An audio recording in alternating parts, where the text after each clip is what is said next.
하나님이 사랑하시는 비산동교회 성도님들, 지난 하루 동안 평안하셨습니까?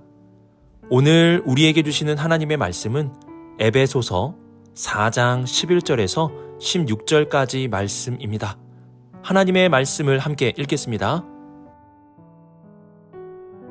그가 어떤 사람은 사도로, 어떤 사람은 선지자로, 어떤 사람은 복음 전하는 자로, 어떤 사람은 목사와 교사로 삼으셨으니 이는 성도를 온전하게 하여 봉사의 일을 하게 하며 그리스도의 몸을 세우려 하심이라. 우리가 다 하나님의 아들을 믿는 것과 아는 일에 하나가 되어 온전한 사람을 이루어 그리스도의 장성한 분량이 충만한 데까지 이르리니 이는 우리가 이제부터 어린아이가 되지 아니하여 사람의 속임수와 간사한 유혹에 빠져 온갖 교훈의 풍조에 밀려 요동하지 않게 하려 함이라. 오직 사랑 안에서 참된 것을 하여 범사에 그에게까지 자랄지라. 그는 머리니 곧 그리스도라. 그에게서 온몸이 각 마디를 통하여 도움을 받음으로 연결되고 결합되어 각 지체의 분량대로 역사하여 그 몸을 자라게 하며 사랑 안에서 스스로 세우느니라. 아멘. 기도하겠습니다. 사랑의 하나님 아버지, 주님이 사랑하는 교회를 우리도 사랑하게 하여 주시고 주님의 생명의 값으로 사신 귀한 교회를 우리도 귀하게 여기며 살게 하여 주옵소서. 주님의 말씀 안에서 교회에 대한 꿈을 꾸게 하시고 성경 속에 나타나는 교회가 우리 비산동 교회의 모습이 되게 하여 주옵소서. 오늘도 교회에 대한 주님의 말씀을 듣겠습니다. 이 모든 말씀 우리 주 예수 그리스도의 이름으로 기도드립니다. 아멘.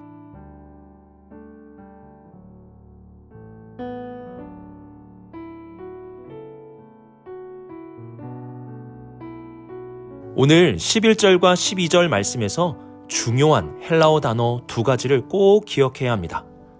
하나는 주다는 뜻을 가진 디도미라는 단어이고 또 하나는 섬김, 사역, 봉사의 뜻을 가진 디아코니아라는 단어입니다. 이 두 단어는 교회를 설명할 때 빼놓을 수 없는 아주 중요한 단어입니다. 교회는 기본적으로 자신의 능력과 힘으로 움직여지는 공동체가 아닙니다. 디도미라는 헬라어 단어가 알려주듯이 주시는 분이 있고 그 주시는 분의 능력과 은혜를 가지고 움직이는 공동체가 바로 교회입니다. 그래서 교회에 없는 것이 있는데요. 그것은 바로 자랑입니다. 교회는 자기 자신을 자랑할 것이 없습니다. 왜냐하면 교회는 디도미, 하나님이 주신 것으로 이루어지는 공동체이기 때문입니다. 11절을 개역개정 성경을 보면 이 디도미라는 단어를 부각시켜서 번역하지 않았지만 현대인의 성경을 보면 이렇게 번역을 하였습니다. 바로 그분이 사람들에게 각각 다른 직분을 주셔서 어떤 사람은 사도가 되게 하시고 어떤 사람은 예언자, 어떤 사람은 전도자, 어떤 사람은 목사, 어떤 사람은 교사가 되게 하셨습니다. 이 말씀대로 하나님은 우리에게 주십니다. 어제 말씀에서는 하나님은 은혜와 선물을 주셨다고 알려주셨고 그리고 오늘은 하나님께서 그 은혜와 선물을 통해 어떠한 직분을 주셨다는 사실에 대해서 알려줍니다.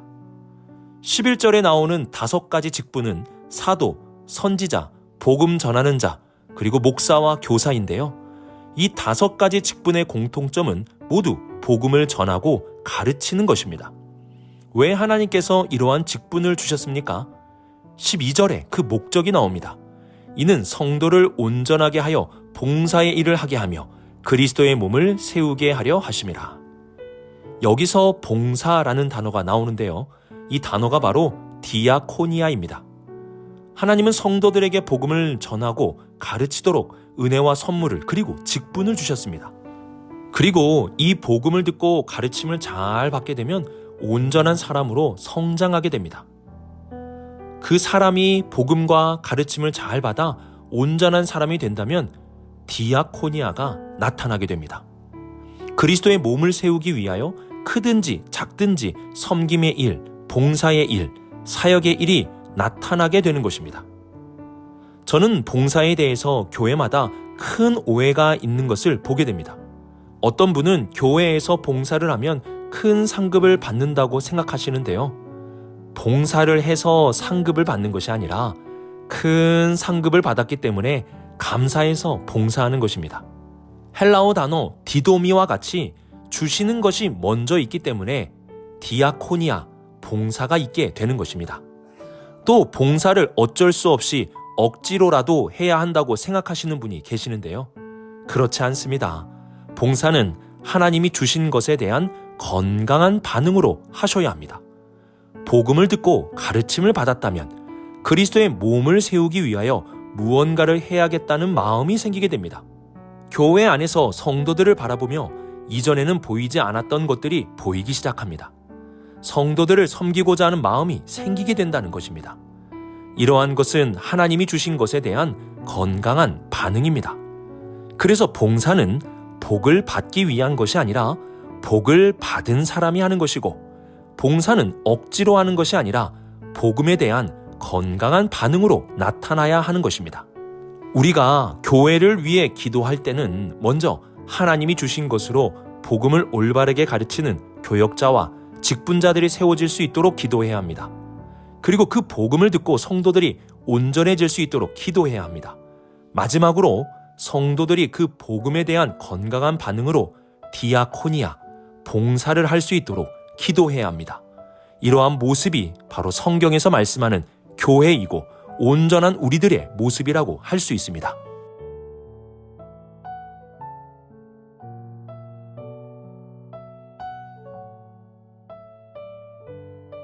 먼저 13절을 보시면 우리가 다 하나님의 아들을 믿는 것과 아는 일에 하나가 되어야 한다고 말씀합니다. 에베소서는 하나됨을 강조하는 하나님의 말씀입니다. 여기서 하나가 된다는 것은 모두 다 똑같은 옷을 입고 똑같이 행동한다는 것이 아닙니다. 13절에서도 말씀하듯이 하나님의 아들이신 예수 그리스도를 믿는 것과 그분을 아는 일에 하나가 되어야 한다는 것입니다. 교회는 예수님에 대해 알면 알수록 하나됨이라는 결과를 맛보게 됩니다.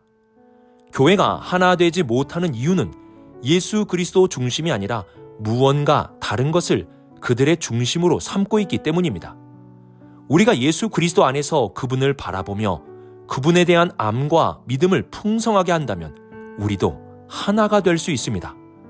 또한 온전한 사람을 이루어 그리스도의 장성한 분량이 충만한 데까지 이르리니 라고 말씀하는데요. 이 말씀은 그리스도에게까지 자라는 성숙함에 대해 알려줍니다.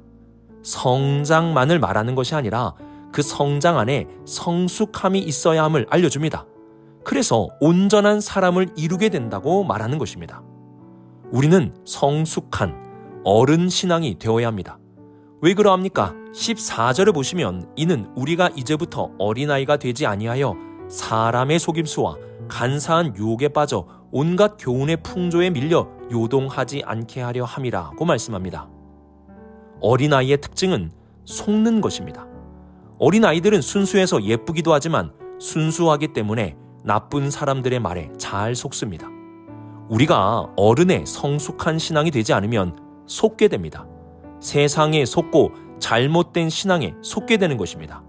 그래서 어른과 어린이의 차이를 말한다면 분별력이라 할 수 있습니다. 어른은 분별력이 더 뛰어납니다. 우리는 어른의 신앙이 되어 이 세상의 속임과 유혹을 분별할 수 있어야 하는 것입니다. 이와 함께 바울은 풍조에 밀려 요동하지 않게 하려 함이라 하고 말씀하는데요. 여기서 풍조는 의심하는 마음을 가리킵니다. 우리 안에 의심하는 마음이 생기면 계속 요동하게 됩니다. 성숙한 신앙은 요동하지 않습니다. 예수 그리스도를 알고 확신하기에 의심이 전혀 없습니다. 우리는 이러한 말씀을 통해 교회에 반드시 나타나야 할 모습을 볼 수 있게 됩니다. 교회는 하나됨과 성숙함이 있어야 합니다. 예수 그리스도 안에서 그분을 알고 믿는 믿음으로 하나가 되어야 합니다. 또한 세상에 속지 않고 분별하며 요동하지 않고 확신함을 가지는 성숙함이 있어야 합니다. 우리 성도님들, 예수 그리스도를 알고 믿는 일에 하나가 되십시오. 이것이 교회입니다. 다른 것, 부수적인 것으로 갈등과 분열이 일어나서는 안 됩니다. 그것은 세상에서나 일어나는 일입니다. 교회는 예수 그리스도 안에 하나가 되어야 합니다. 또한 교회는 분별하고 확신함으로 성숙하게 되어야 합니다. 하나님의 뜻을 분별하십시오. 그리고 의심이 아닌 확신을 가지고 살아가십시오. 우리가 이렇게 하나됨과 성숙함을 위하여 나아간다면 진정으로 건강하고 행복한 교회를 세워갈 수 있게 될 것입니다.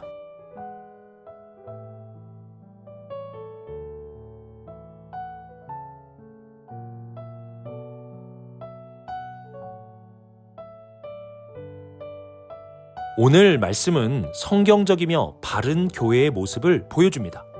교회는 하나님이 주신 것을 가지고 섬기고 예수 그리스도 안에서 하나 되고 분별력을 가지고 흔들리지 않는 성숙함이 있어야 합니다.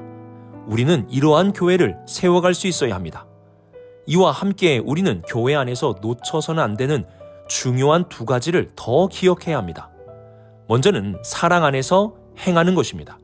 15절에서도 오직 사랑 안에서 참된 것을 하여 범사에 그에게까지 잘할지라 그는 머리니 곧 그리스도라고 말씀합니다. 또한 16절에서도 사랑 안에서 스스로 세우느니라고 말씀합니다. 이렇게 우리는 봉사를 할 때도 예수 그리스도를 알아갈 때도 분별력을 가지고 나아갈 때도 사랑 안에서 행하여야 합니다. 교회는 반드시 사랑함으로 움직여야 하는 것입니다.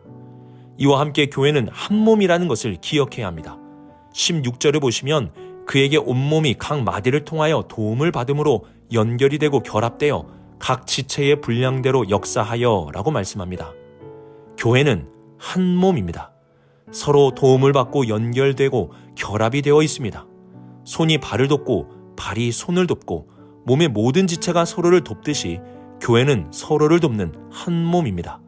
그리고 각 지체가 연결이 되어 있듯이 교회도 성도 간에 서로 연결이 되어 있습니다. 교회의 행동은 사랑 안에서 이루어져야 하고 교회의 모습은 한 몸이 되어야 하는 것입니다. 바울은 교회에 대해 말씀하며 교회의 모습을 우리에게 그려주고 있습니다. 교회가 어떠한 모습인지 잘 그려야 무엇이 잘못되었는지 그리고 무엇을 잘 그리고 있는지가 분별이 됩니다. 우리는 오늘의 말씀을 묵상하면서 성경적인 교회를 그려볼 수 있어야 합니다. 오늘 말씀에서는 교회에 대해 크게 6가지 모습을 보여주고 있습니다. 그 6가지는 이러합니다. 주다, 봉사, 하나됨, 성숙, 사랑, 그리고 한 몸입니다. 이 6가지를 잘 기억하셔야 합니다. 하나님은 교회에 먼저 많은 것을 주십니다. 은혜와 선물을 주십니다. 이를 주시는 이유는 섬김이라는 목적이 있습니다. 그리스도의 몸인 교회를 섬기라고 더 많이 주시는 것입니다. 그리고 교회는 예수 그리스도를 믿고 아는 일에 하나가 되어야 합니다. 또한 교회는 외형적 성장만이 아니라 그리스도와 같은 성숙함으로 성장해야 합니다. 그리고 교회는 사랑함으로 행해야 하고 교회는 한 몸이 되어야 합니다. 이것이 성경에서 말씀하는 교회이고 하나님이 만들어 가시는 교회의 모습입니다. 우리가 이러한 교회를 꿈꾸고 나아갈 때 하나님의 손길이 우리 교회 가운데 역사하게 되는 것입니다. 교회를 잘 그립시다. 올바른 교회를 꿈꿉시다. 이렇게 우리가 교회를 그리고 꿈꾸며 나아간다면 성경 속에 있는 교회는 바로 우리 비산동 교회가 될 것입니다. 이러한 교회를 함께 꿈꾸며 나아가는 우리 비산동교회 모든 성도님들이 되시길 주님의 이름으로 축복합니다. 기도하겠습니다. 사랑이 많으신 하나님 아버지, 오늘 우리에게 성경적인 교회에 대해 알려주심에 감사를 드립니다. 교회를 알려주심은 이러한 교회를 세워가라는 뜻으로 알고 내게 주신 은혜에 따라 건강한 교회를 세우도록 섬기는 우리 모두가 되게 하여 주옵소서. 예수 그리스도 안에 하나가 되게 하시고 예수 그리스도에게까지 성숙하게 자라나게 하옵소서. 사랑으로 행하게 하시고 한 몸이 되어 나아가게 하옵소서. 이러한 교회가 우리 비산동 교회가 되게 하여 주옵소서. 이 모든 말씀 하나님의 아들 우리 주 예수 그리스도의 이름으로 기도드립니다. 아멘.